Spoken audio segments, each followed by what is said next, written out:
안녕하세요. 심리맨입니다. 심리맨 TV 채널은 심리와 마음에 관한 이야기를 나누는 심리 전문 채널입니다.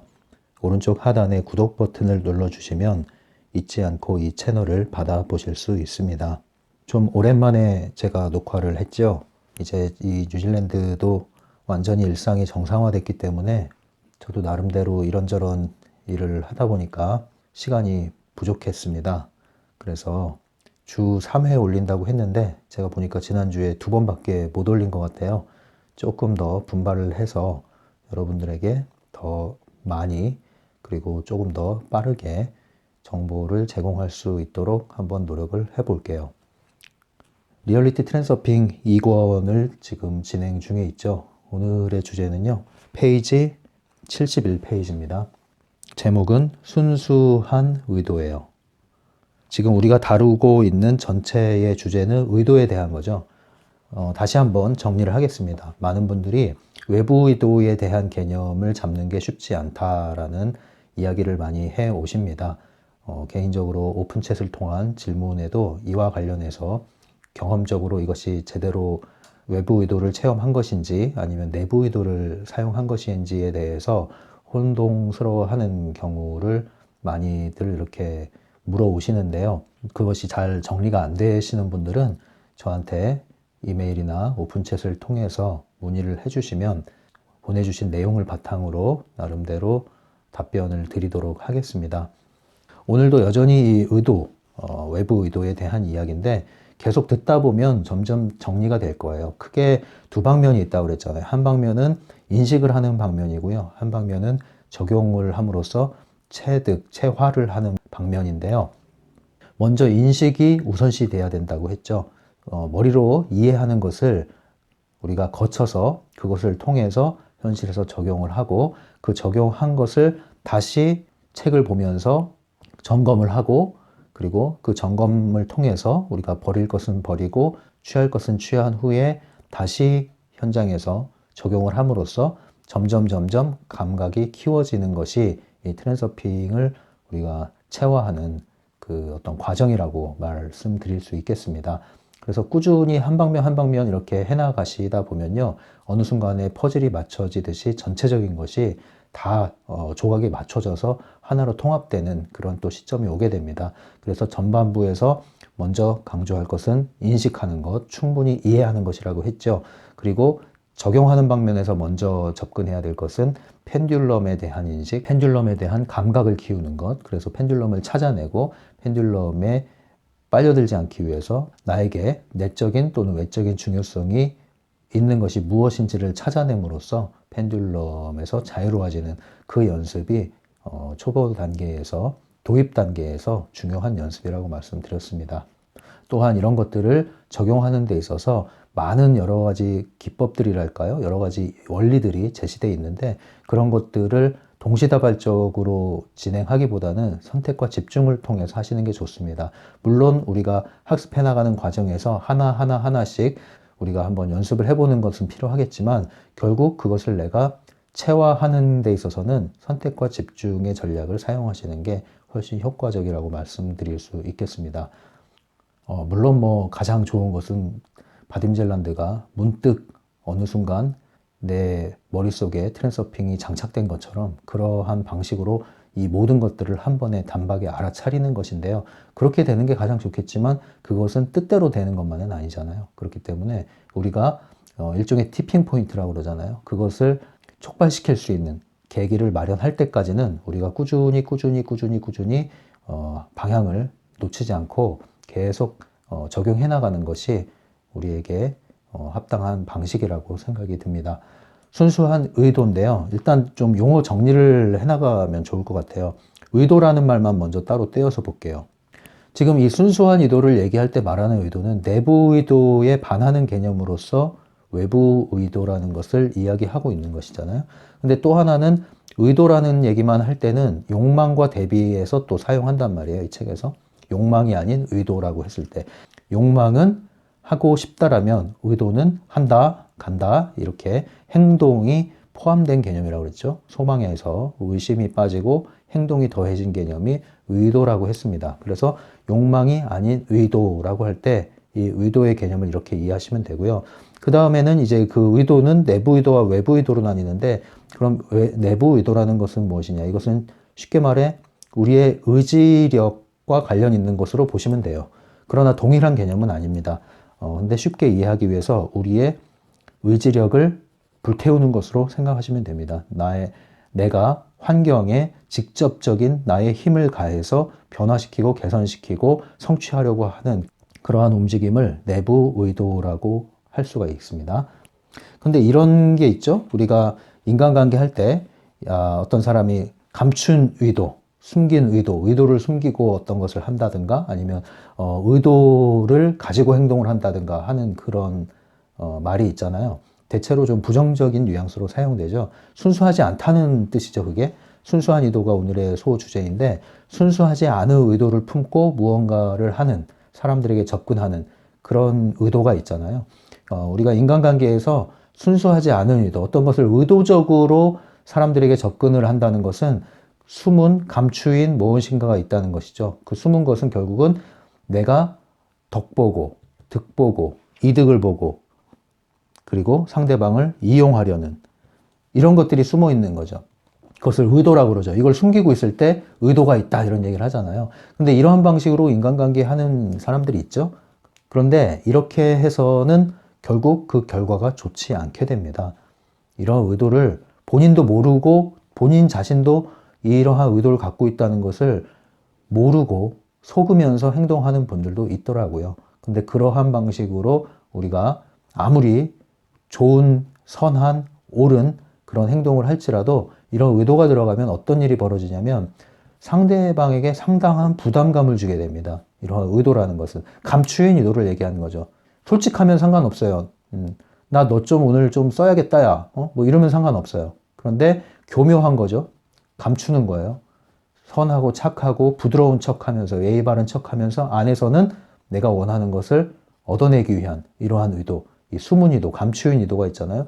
그러면 이러한 행동은 상대방으로 하여금 부담감을 느끼게 돼 있습니다. 왜냐하면 사람은 말보다 바디랭귀지라고 그러잖아요. 말로 하는 언어적 표현보다 비언어적 표현이 훨씬 더 진실하고 강하게 전달이 되죠. 그것뿐만 아니라 더 강하게 전달되는 것은 그 사람이 가지고 있는 마음에서, 진심에서부터 나오는 그 에너지의 파장이 사실상 상대방에게 가장 정확하게, 강력하게 전달이 됩니다. 그래서 예민한 사람일수록 알 수 없는 부담감, 불안감, 불편감을 느끼게 돼 있습니다. 이러한 의도를 가지고 있는 사람들은요. 그래서 예민한 분들은 사기꾼을 단박에 느낌으로 알아차리기 마련이죠. 겉으로 아무리 가모니서를 하고 아무리 선하고 옳고 강력하게 포장을 한다 하더라도 그 안에 있는 의도는 어떻게든 전달이 되게 돼 있다는 것이죠. 그래서 이러한 감추인 의도의 방면에서 사용되는 이런 의도는 내부 의도에 해당이 되는 한 부분이라고 할 수 있습니다. 그래서 내부 의도를 사용하는 것 자체가 우리가 우리의 환경, 현실을 변화시키는데 한계가 있다는 것을 드러내고 있는데, 그와 더불어서 이런 내부 의도를 사용하는 데 있어서 숨겨진 감추인 왜곡된 의도를 사용함으로써 상대방을 기만하는 행위는 훨씬 더 부정적인 부메랑, 피드백을 받을 수밖에 없는 것이라는 것도 여러분들이 유념을 하셔야 될 것입니다. 그래서 우리가 이 외부 의도를 사용한다는 것은 이러한 감추인 의도, 숨은 의도를 사용해서 상대방을 속이거나 기만하거나 조종하는 개념이 아니라는 것을 좀 분명히 해야 될 것 같아요. 트랜서핑에서 말하는 외부 의도라는 것은 그것은 현실, 드러난 현실에 직접 손을 대서 개입한다는 것이 아니라는 얘기입니다. 다가오는 현실을 내가 선택한다는 개념이지 주어진 현실을 내가 개입해서 조종하고 바꾸는 개념이 아니라는 것이죠. 그것은 주어진 현실에 있는 그런 사람도 포함되는 개념이겠죠. 그러니까 이러한 어떤 특정한 사람을 내가 원하는 대로 끌고 가기 위해서 이 사람을 조종하고 기만하고 건드리는 그러한 개념이 아니라는 겁니다. 그래서 이러한 모든 것은 내부 의도에 해당한다. 내부 의도는 외부 의도와 다르다. 외부 의도는 선택하고 그리고 자연스럽게 저절로 다가오는 환경을 얘기합니다. 상대방에 대해서 내가 어떠한 숨은 의도를 가지고 그 사람을 조종하려는 의도를 품고 있지 않습니다. 그 사람을 건드리질 않아요. 그런데 외부 의도를 선택한 순간 자연스럽게 그 환경이 사라지고 불편한 환경이 물러나고 또한 이러한 동일한 공간에 동일한 환경일지라도 내가 영향을 받지 않는 그러한 현실로 다가오게 되는 것. 이게 바로 외부 의도의 효과라고 볼 수 있는 것입니다. 이 큰 차이를 우리가 구별을 할 필요가 있습니다. 그래서 가끔 또 이런 경우가 있어요. 혼합된 의도라고 이야기할 수 있을 것 같은데요. 엄밀히 말하면 내부 의도인데 내가 외부 의도라고 착각을 하고 하는 것을 말하죠. 그럼 어떻게 그걸 구분하느냐? 이 단어를 기억하십시오. 외부 의도는요, 선택하고 저절로 옵니다. 그리고 자연스럽게 다가옵니다. 내가 내부 의도는 직접 개입을 합니다. 직접 개입을 하니까 힘이 들어가게 되겠죠, 당연히. 힘이 들어가고 힘이 들어간 다음에 그 반응, 내가 직접 개입한 만큼의 반응을 기대하게 됩니다. 그래서 그 기대하기 때문에 그 결과에 대해서 어떻게 될지 약간의 불안감이 있고 기대감이 있으니까 불안감도 동시에 있겠죠. 그리고 뜻대로 되지 않으면 좌절감을 맛보게 되는 겁니다. 의심이 포함되어 있죠. 이러한 것들이 다 내부 의도에 해당하는 것이에요. 그래서 내가 외부 의도를 사용했다면 이러한 것에 내가 점유당하지는 않습니다. 그 차이를 잘 구분을 해주시면 좋을 것 같아요. 이렇게 이해하셔도 됩니다. 우리가 그 외부 의도의 개념을 이해할 때 이 단어를 또 기억해 주세요. 참여, 관찰 두 가지 얘기했죠. 참여하면서 관찰하는 것, 참여 관찰자가 돼야 된다 이렇게 말씀드렸잖아요. 예를 들면은 여러분들이 관찰만 하는 것도 아니고요. 참여만 하는 것도 아니고 참여하면서 관찰하고 관찰하면서 참여하는 상태를 이야기합니다. 그래서 내부 의도가 완전히 손 놓고 있다는 뜻이 아닙니다. 그래서 항상 트랜서핑을 얘기할 때 이 서핑을 떠올리라고 얘기했잖아요. 이 보드 위에 우리가 서핑을 할 때 이 파도가 외부 의도라면 이 파도 위에서 내가 균형을 잡는 최소한의 에너지를 사용하는 것이 내부 의도라고 할 수 있습니다. 그래서 내부 의도는 외부 의도를 위해 있고요. 외부 의도는 내부 의도를 제한합니다. 이 흐름을 타고 갈 만큼의 힘만 사용하면 되는 거예요. 우리가 운전을 할 때 운전을 하면서 흐름을 살피잖아요. 앞에 차량의 흐름을 살피고 그 흐름을 통해서 어느 쪽의 방향으로 내가 길을 가는 것이 더 빠르고 안전하고 확실할 것이냐. 흐름을 통해서 살피잖아요. 차량의 흐름. 운전을 하면서 내가 계획한 길로 가는 것이 아니라 목적지는 동일하지만 가는 길에 있어서는 흐름을 살피는 거예요. 이게 외부 의도와 함께 가는 것이죠. 일을 하면서 상황을 보는 걸 말합니다. 일을 하는 것은 참여하는 것이고요. 일이 어떻게 진행되는지 상황을 관찰하는 것이 관찰자죠. 운전을 하는 것은 참여하는 것이고요. 차량의 흐름이 어디로 가는지를 살피면서 그 흐름을 타고 가는 것이 관찰자의 입장인 것이죠. 이러한 감각을 키우는 것이 합당한 외부 의도의 감각을 키우는 것이라고 볼 수 있습니다. 이제 이 책에 나와 있는 내용을 좀 더 살펴보도록 할게요. 첫 번째 부분에서는 이 책에서 외부 의도에 대한 묘사를 하고 있습니다. 다양한 형태로 묘사를 하고 있습니다. 일종의 그 외부 의도에 대한 이미지를 여러분들이 그리는 것이 필요한데요. 이런 얘기들이 나와요. 71페이지에 보시면 첫 번째는 불가해하고 거대한 힘이다. 네, 외부 의도를 또 이해하기 위해서 거울, 이중 거울, 그리고 여기가 우리가 살고 있는 우리의 실제 현실, 그리고 실제 현실 저 너머에 펼쳐져 있는 무한한 가능태 공간 정보장. 이것은 이중 거울은 양면을 다 접하고 있죠. 물질적인 세계, 에너지 차원의 비물질적인 형이상학적인 세계. 이 이중 거울에 우리의 태도가 반영됨으로써 가능태 공간의 특정한 섹터가 현실화된다. 그래서 드러난 환경, 상황은 우리가 마음에서 어떠한 사념체를 방사했는가에 따라서 되돌려받는 것이다. 이 그림을 기억하라고 그랬죠? 그러면 외부 의도는 바로 이 가능태 공간에서 흘러 들어오는 에너지라고 보시면 됩니다. 외부 의도는 이 외부에 있는 에너지를 사용하는 거예요. 내부 의도는 말 그대로 내 내부에 있는 의도를, 에너지를 사용하는 거예요. 그래서 이 책에서 첫 번째로 외부 의도에 대한 묘사가 불가해하고 거대한 힘이다. 네, 가능태 공간은 무한하죠. 우리가 인식할 수 없을 정도로 무한한 공간이에요. 그래서 거대한 힘이면서도 불가해하죠. 이해하기가 어렵습니다. 왜냐하면 이것은 완전히 밝혀진 실체가 아니기 때문에. 그러나 현상적으로 존재한다. 두 번째로는 모호하고 교묘한 것일 수도 있는 어떤 것이다. 이렇게 얘기했어요. 모호하고 교묘한 것이다. 교묘하다는 게 이제 나쁜 의미로 쓰인 것이 아니라 알 수 없지만 은밀하게 작동한다. 이런 의미로 이해하시면 돼요. 다음에 제시된 문장은요. 지배력과 관련된 것이면서 동시에 모든 통제를 거부하는 것이다. 네. 지배력과 관련된다는 것은 외부 의도가 이 상황을 가능태 공간을 섹터를 가지고 오잖아요. 물질 세계로. 지배력이죠. 현실 지배력. 현실을 지배할 수 있는 힘은 가능태 공간에서 외부 의도를 활성화하는 데 달려있다. 그래서 지배력과 관련된 거예요. 그러나 동시에 나는 현실이라는 공간에서 이 수많은 펜듈럼에 나는 지배를 받을 수 있죠. 그리고 영향을 받고 있죠. 그런데 이러한 펜듈럼의 규칙, 통제를 나는 거부하는 것이다. 외부 의도를 선택한다는 것은 내부 의도를 거절한다는 것이고, 내부 의도를 거절한다는 것은 펜듈럼이 가장 좋아하는 게 바로 사람의 내부 의도 작동인데, 그것을 거절함으로써 펜듈럼의 에너지, 이 영향력, 여기에 빨대에 꽂히지 않겠다는 선언인 것이죠. 다음 문장은요. 작용하고자 하는 의지이면서 동시에 의지력이 일으키는 모든 압력에 대한 거부이다.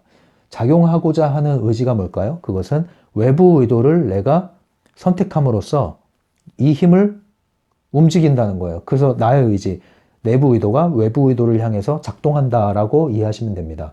작용하고자 하는 의지. 마중물을 넣는 거죠. 스위치를 켜는 거죠. 그러면 외부 의도가 작동을 합니다. 그 꼽는 것, 그 스위치를 꼽는 것을 타프티에서는 따은머리로 설명을 하면서 에너지의 센터죠. 그리고 그것이 에너지장에 꽂히면 메타력이 작동하고 그 메타력이 작동함으로써 외부 의도가 흘러 들어오는 이 원리라고 볼 수 있습니다. 이것이 작용하고자 하는 의지고요. 동시에 의지력이 일으키는 모든 압력에 대한 거부, 그게 바로 내부 의도에 존재하는 거죠. 의지력이. 내부 의도에 존재하는 의지력이 우리를 계속 압박을 가하는 거예요. 너 이렇게 해야지. 가만히 있으면 뭐해. 열심히 노력해야지. 뼈를 깎는 고통을 감수해야지. 쉽게 되는 게 어딨어. 거저 먹으려고 그래. 인생은 원래 그렇게 힘든 거야. 고난의 연속이야. 고난을 이기지 못하면 안 되지. 네가 불이 덜 붙었구나. 불이 좀 더 붙어야 돼. 네가 정신을 덜 차렸어. 틀린 말이 아니에요. 맞는 말이기도 해요. 그러나 그 말을 붙잡는 순간 펜듈럼의 또 먹이로 전락될 수 있는 함정이 동시에 도사리고 있는 것이죠. 이 의지력에 의지박약이 되라는 뜻은 아닙니다. 그런데 의지력을 우리가 사용하는 순간 내부 의도에 빠져버리는 거죠. 외부 의도를 놓쳐버리는 거죠. 그래서 우리는 항상 끊임없이 우리가 성장의 길을 갈 때요. 성장의 길을 갈 때 그것이 전부라고 생각하면 안 돼요. 머물면 안 돼요.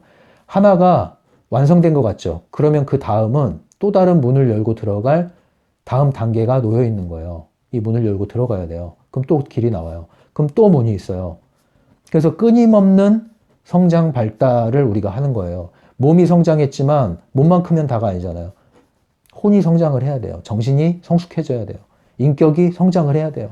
지식만 늘어나면 되는가요? 사고력만 발달하면 되나요? 감수성도 발달해야죠. 의지력도 발달을 해야죠. 정신이 발달하고 또한 인격이 채워져야죠. 사람이 능력만 있으면 되나요? 사람이 됨됨이가 돼야죠. 발달을 해야 돼요. 인격도. 인성도 발달을 해야 돼요. 고르게 발달을 해요. 원만해져야 돼요. 근데 그렇게 해서 완전한 사람이 됐다고 생각하십니까? 아닙니다. 그 다음 단계의 문이 있어요. 우리가 모든 것을 성취하고 정말 원만한 사람이 되고 존경받는 사람이 된다고 완성된 걸까요? 다음에 문이 있습니다. 그 문을 열고 들어가면 그 다음은 영의 발달 단계까지 나아가야 돼요. 영의 발달로 들어가면요. 이 문을 열고 들어가면 지금까지 내가 쌓았던 것이요. 아무것도 아닌 게 되는 단계로 들어갑니다. 아무것도 아닌 게 되는 거예요. 그런데 이 단계에 들어갔을 때 아무것도 아닌 게 돼야지 이 단계에 진입하기 전에 이 지식을 여기서 적용해서 아무것도 아닌 거라고 하면은 이 부분을 통과하지 않은 상태에서 아무것도 아니라고 하면은 그것은 전초오류가 바로 그런 겁니다. 전초오류. 초월한 게 아니라 전 단계예요. 근데 그것을 초월로 포장을 해서 이것을 할 자신이 없으니까 이것에서 내가 힘들고 힘에 부치니까 절망감을 맛보니까 도망가기 위해서 초월로 포장하는 것 뿐이에요. 여기에 머물러 있는 겁니다. 그래서 이러한 끊임없는 인생 발달 곡선에서 전인적인 발달 곡선에서 우리는 끊임없이 또 다른 문을 열고 들어가야 된다. 이것이 전부가 아니다. 여기가 끝이 아니다라는 걸 아시고 끊임없이 문을 열고 들어가야 됩니다. 그렇다고 한다면 우리는 무엇인가 정체된 느낌이 든다는 것은 이 문턱에서 머물러서 고지에 올랐다고 생각하던가 다 이루었다고 생각해서 그런 경우가 있을 수 있습니다. 이 문을 봐야 돼요. 그 다음 단계의 문으로 진입을 해서 전진을 해야 됩니다. 그러지 않으면 정체되게 돼 있어요. 그러면 삶이 뻔할 뻔짜가 되고 재미가 없고 과거를 돌아보게 되고 추억을 파먹게 되는 거죠. 가야 갈 길이 이렇게 많이 있습니다. 끊임없이. 그래서 항상 다음의 문을 열고 들어가야 된다. 네, 이 의지력 얘기하다 그랬어요. 그래서 의지력은 필요한 것입니다. 하지만 의지력이 전부라고 하는 순간 멈춰버리는 거라는 거죠. 그 다음 단계에서는 그 의지가 어떻게 돼야 될까요? 이 의지가 부서져야 돼요. 근데 의지가 부서지는 것이 2단계에서 부서지면은 발달을 한 거고요. 2단계에서 의지력이 부서진 것은 의지력이 부서진 게 아니라 의지력이 없는 거예요. 그 차원을 아시겠죠? 여기선 키워야 돼요, 의지력을. 그 다음에 외부 의도에 대해서 이 책에서 묘사하는 것은 가지겠다는 결정이면서 동시에 얻어내고자 하는 몸부림에 대한 거부다. 가지겠다는 결정은 바로 이 외부 의도를 사용해서 가능태 공간의 특정 섹터를 선택을 한다는 거죠. 나는 이러한 목표, 이러한 현실을 내 현실이 되게끔 선택한다. 이것이 가지겠다는 결정이라면 이제 내부 의도 차원에서 얘기하는 것은 얻어내고자 하는 몸부림. 네, 내부 의도 안에서 이 몸뚱아리를 사용해서 현실의 벽에 계속 부딪히면서 거울이 쨍그랑 깨지더라도 피가 나더라도 전진 또 전진 불굴의 의지를 가지고 그렇게 얻어내고자 하는 몸부림을 거부하는 것이다. 그것이 외부 의도다. 그래서 한면으로는 이 내부 의도를 거부하는 것이고 한면으로는 외부 의도를 선택하는 것으로 묘사를 계속했습니다. 이것을 제가 또 정리를 다른 말로 해보고 싶은데요. 그것은 외부 의도라는 것은 특징이요. 자연스럽습니다. 인위적이지가 않아요. 그러니까 우리가 흔히 말하는 어떤 숨은 의도 이런 걸 가하지 않고요. 자연스럽다. 두 번째는 분명하다. 외부 의도는 그 작용이요. 자연스럽지만 잘 흐름을 살펴보면 분명합니다. 그래서 이러한 자연스럽고 분명한 흐름이다. 흐름은 특징이 뭘까요? 흐름은요. 방향이 있어요. 그리고 움직입니다. 계속. 그리고 힘이 있습니다. 물살이 이렇게 흐른다고 생각해 보세요. 이 흐름은 방향을 가지고 있죠. 방향을. 그리고 움직입니다. 끊임없이. 멈춰 있지 않아요. 그래서 전반적인 그 상황만 보면은 개별적인 것 같지만 그걸 펼쳐놓고 보면은 계속 흐르고 있습니다. 어떤 한 방향을 향해서. 그리고 이 흐름은 물살이 세지는 것과 같이 힘을 가지고 있습니다. 그리고 이것은 누군가의 힘으로 또는 나의 힘으로 가해지는 인위적인 것이 아니라 자연스럽게 나타난 거예요. 마치 비가 계속 내려서 땅이 파인 후에 이렇게 지류가 형성되는 것처럼. 그리고 그것이 시간이 흐르면 점점점 분명해집니다. 이 특징을 아시고요. 외부 의도를 우리가 파악하려면 그래서 현실을 계속 그 흐름을 살피는 이 훈련을 해야 된다고 그랬죠. 현실에 참여하고 있지만 동시에 내가 어디로 가고 있는가, 내 주변의 상황이 어떻게 흘러가고 있는가, 어떤 우연이 들어오고 있는가, 이런 것들 여러분들이 흐름을 살피라고 그랬어요. 목표가 있다면 그 목표와 연결시켜서 그 흐름을 살펴볼 필요가 있겠죠. 그 목표를 내가 활성화시켰다면 그 흐름이 어디로 흘러가고 있는가를 잘 살펴볼 필요가 있습니다. 또 다른 말로 외부 의도를 표현하면은 수동, 능동이다. 동시에 능동, 수동이다. 이렇게 이해하시면 돼요. 수동은 뭡니까? 바로 이 파도 위에 올라타 있는 상태. 그래서 파도의 힘을 통해서 앞으로 나가는 것은 수동이죠. 그런데 이 파도에 올라타는 것, 그리고 이 파도에 떠밀리지 않기 위해서 힘을 유지하고 있는 것, 적절한 균형을 유지하고 있는 것이 바로 능동이죠. 처음에는 능동, 수동이 먼저예요. 내부 의도를 사용해서 외부 의도를 활성화시켜요. 외부 의도를 찾아내죠. 이것이 일종의 마중물을 넣는 거죠. 펌프질 할 때.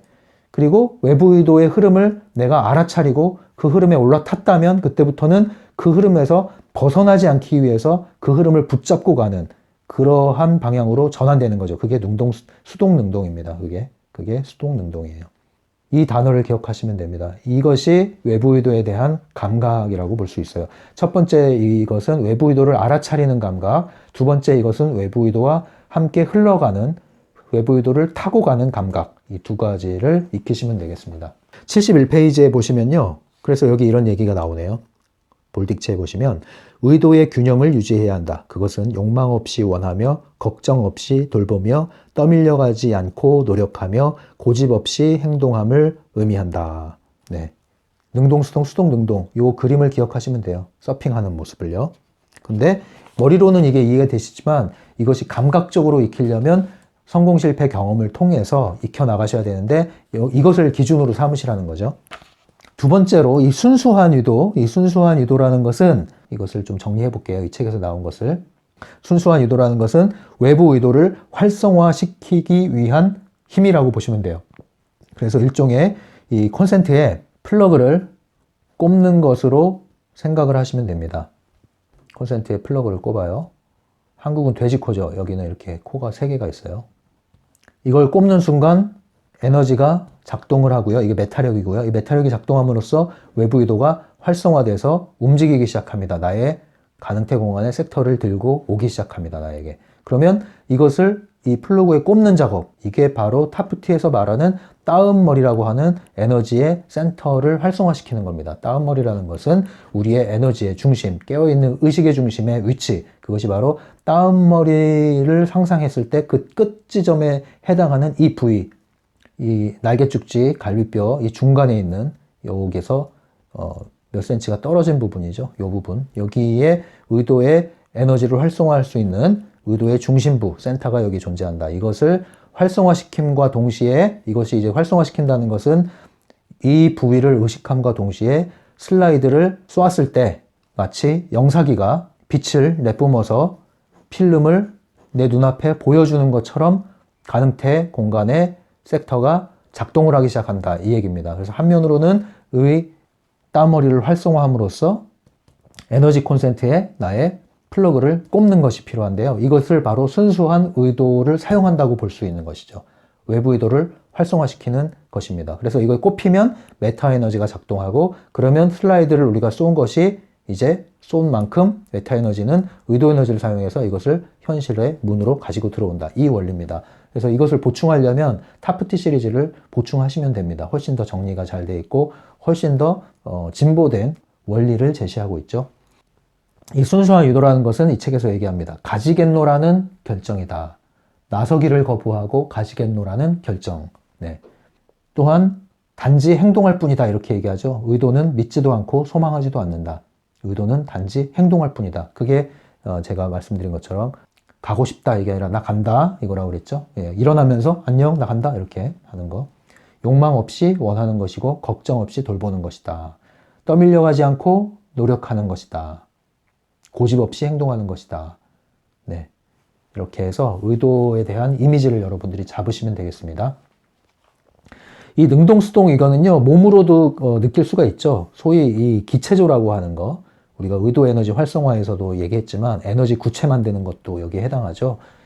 이런 연습을 할 때 몸으로 능동수동을 경험할 수가 있습니다. 처음에는 내가 양손에 있는, 손바닥에 있는 이 기를 느끼는 작업을 시작하는데, 그것이 확대되기 시작하면요 이렇게 뭔가 끌어당기는 느낌이 들죠. 그러면 이것으로 이제 구체가 만들어지거든요. 그럼 따뜻한 에너지와 함께 구체가 느껴집니다. 그러면 그것을 이제 기체조 하듯이 이것을 활성화시킬 수가 있어요. 그러면 나중에 내 팔과 심지어는 내 온몸이 흐름을 따라서 움직이게 돼요.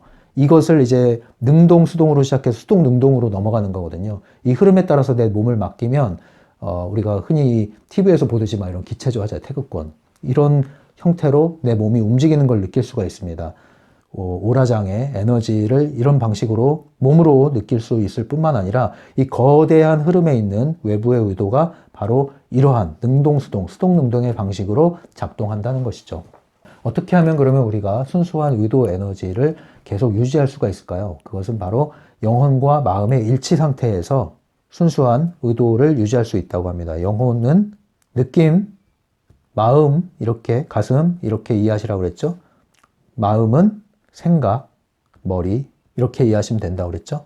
모호할 수 있는 용어가 사용돼 가지고 제가 이렇게 자꾸 부연 설명을 드려요. 영혼, 마음 그러면은 이 마음 그럴 때 보통 여기를 여러분들이 마음 떠올리잖아요. 심장 부분을. 근데 여기서 마음 그러면은 생각이라고 해석하는 것이 합당하거든요. 그래서 생각과 느낌, 이 느낌은 더 정확하게 말하면요 어떤 가벼운 감정이라기보다는 직감에 가깝습니다. 직감. 네. 그래서 이런 것들로 여러분들이 받아들이시면 되는데, 이 두 상태가 일치된 상태, 영혼과 마음이 일치된 상태, 이 상태를 유지함으로써 우리는 순수한 의도를 유지할 수가 있다. 그러려면 더 쉽게 말하면 이것을 어떻게 하면 유지할 수 있을까요? 생각보다는 느낌을 여러분들이 주의하라는 거죠. 느낌. 내 안에 깊은 느낌, 깊은 속의 느낌. 왜냐하면 우리가 왜곡되어 있는 경우에, 심리적으로 왜곡되어 있는 경우에는 순수한 느낌을 느끼기가 어려워요.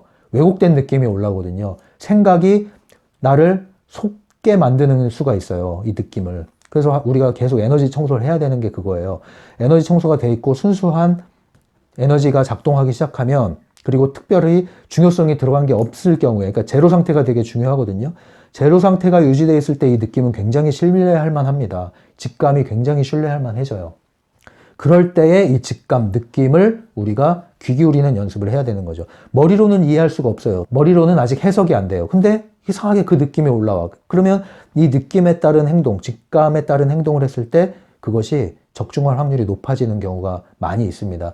단 몇 가지 전제 조건이 맞아 들어가야 되죠. 내가 모든 방면에서 제로 상태에 가깝게 내 에너지를 유지해야 되고요. 나의 의도 에너지도 활성화되어 있어야 되고요. 이러한 깨어있는 상태가 돼야 되고요. 그렇다면 내가 느끼는 직감은 굉장히 순수한 의도로 작용하게 됩니다. 그때 내 머리가 이 직감과 협력을 한다.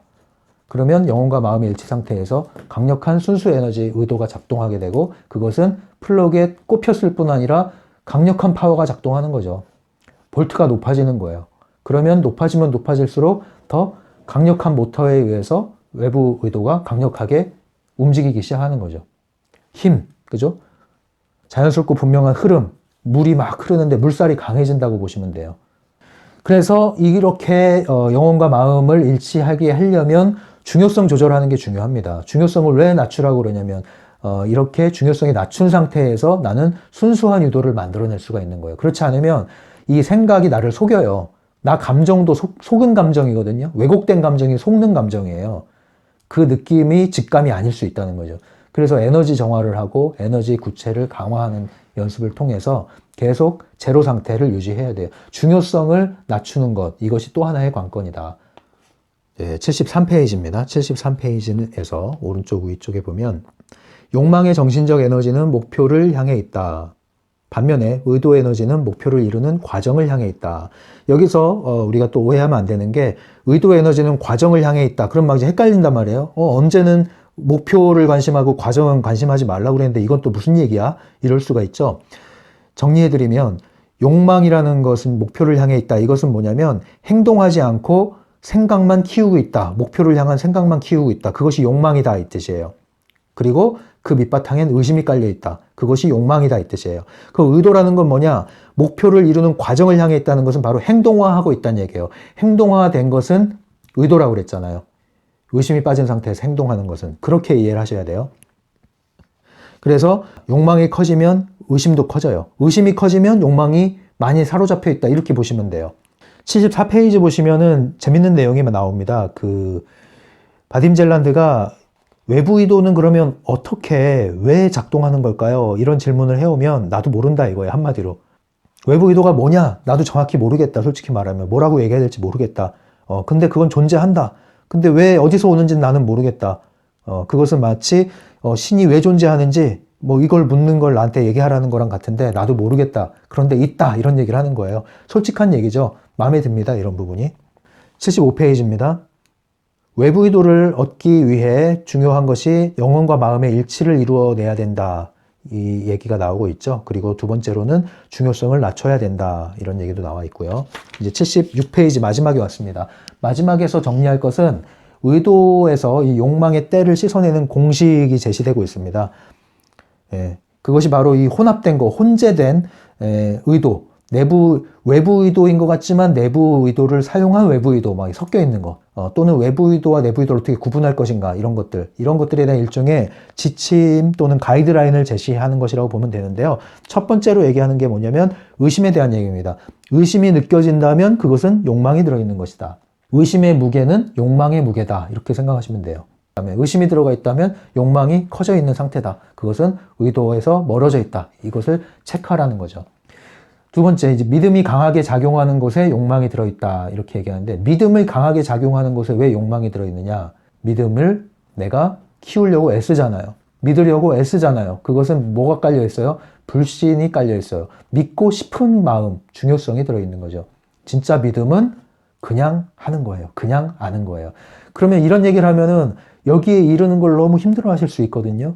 그래서 바로 2단계가 필요한 거예요. 한 걸음, 한 걸음, 한 걸음 내가 성취해 나가는 작은 소중한 경험이 쌓이는 게 필요해요.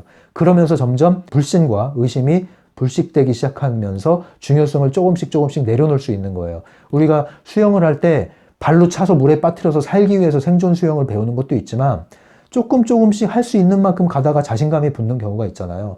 자전거도 보조바퀴를 끼고 달리다가 보조바퀴를 없어도 할 수 있는 단계에 진입을 하잖아요. 그런 방식으로 접근을 하셔야 돼요, 항상. 그래서 제가 나선형 방식을 계속 강조하잖아요. 나선형의 성장이다. 맴도는 것 같지만 성장하는 방식이 좋다. 할 수 있는 만큼 하고 하고 싶은 만큼 하고 해서 되는 만큼 하시라. 무리하지 마시라. 그렇게 하는 게 훨씬 안전하면서도 확실하게 쌓아나가는 길이다. 그리고 여기서 또 좋은 얘기를 하는데요. 중요성을 낮추기 위해서는 미리 패배를 받아들여라. 되면 좋고 안 되면 더 좋다. 그 마음을 가지고 있으면 중요성이 낮아지고요. 그럼 오히려 더 잘 되게 돼 있습니다. 그래서 성공도 실패도 그것이 나를 좌우하지 못하도록 일희일비하지 않도록 성공 실패를 아예 생각하지 않는 게 가장 좋습니다. 그냥 오직 할 뿐, 갈 뿐. 오직 이것이 통한다는 믿음만 가지고 꾸준히 가시면 나머진 오는 대로 결과를 바라보시면 그 흐름을 통해서 여러분들은 점점 확신을 가질 수가 있는 겁니다. 그래서 작은 것에 일희일비하지 말고 멀리 내다보고 꾸준히 가심으로써 이 변화의 흐름을 여러분들 삶의 현장에서도 체험할 수 있기를 기대를 해봅니다. 다만 태도를 지속하십시오. 성공도 실패도 큰 의미가 과정에서는 없습니다. 그러나 그렇게 했을 때 사실상 여러분들은 성공을 향해서 끊임없이 진일보하게 된다는 것, 그것을 기억해 주시면 좋겠습니다. 오늘도 끝까지 강의를 시청해 주셔서 감사합니다. 이 채널이 마음에 들면 구독을 눌러주시면 잊어버리지 않고 받아보실 수 있습니다. 지금까지 심리맨이었어요.